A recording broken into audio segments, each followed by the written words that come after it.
মাস থেকে আমি আমার বাচ্চার নড়াচড়া আমার পেটের ভিতর অনুভব করেছি। আর আমার বাচ্চা কোন দিকে সব থেকে বেশি নড়তো, আর বাঁদিকে নড়লে নাকি ছেলে হয়, ডান দিকে নড়লে নাকি মেয়ে হয়, এই সব কোয়েশ্চেনের আনসার আজকে তোমাদের সাথে আমি শেয়ার করব।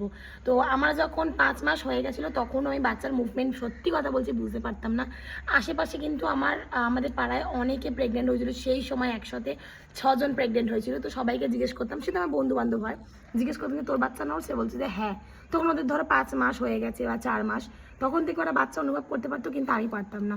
তারপর ঠিক আমার 5 মাস পেরিয়ে গেল, মানে একদম 5 মাস শেষ করে আমি যখন 6 মাসে পড়লাম, তখন থেকে বিশ্বাস করবে না, খুব ভালো মতন আমি বুঝতে পারতাম যে পেটের ভিতর মানে আমার ছেলে একদম ঘোরাফেরা করছে কোন দিকে। মাথাটা খুব ভালো বুঝতে পারতাম, পাটা আমি লাস্টের দিকে গিয়ে বুঝতে পেরেছি যে কোন দিকে তার পা ছিল। আর একটা কথা এটা তো বুঝতে পারলাম, মানে আমি 5 মাসের লাস্টের দিকে বুঝতে পেরেছি আচ্ছা নাকি ডান দিকে নড়লে ছেলে হয় আর বাঁ দিকে নড়লে নাকি মেয়ে হয়। জানি না এটা কতটা সত্যি, আমি তো এটা মনে করি, জানি না কে কি মনে করে। আমি মনে করি যে বাচ্চা ছেলে কি মেয়ে হবে বা কখন হবে সব কিন্তু ভগবানের উপর নির্ভর করছে। ভগবান যখন চাইবে, যা চাইবে তখন সে সব কিছু দেবে।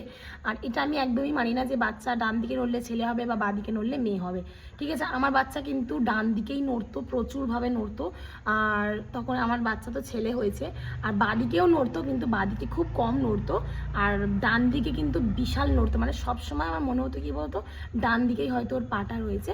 তো আমি ডাক্তারকে গিয়ে বলেছিলাম যে আমার বাচ্চা না ডান দিকে ম্যাম খুব নড়াচড়া করে, আমার খুব কষ্ট হয়। আর যেহেতু আস্তে আস্তে বাচ্চা পেটের ভিতর বড় হচ্ছিলো, খুব লাস্টের দিকে না খুব কষ্ট হতো।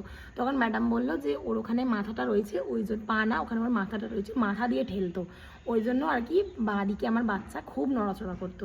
তো আশা করছি তোমরা উত্তর পেয়ে গেছো। তো ভিডিওটা কেমন লাগলো জানিও, আর একটা লাইক করে দিও। ধন্যবাদ।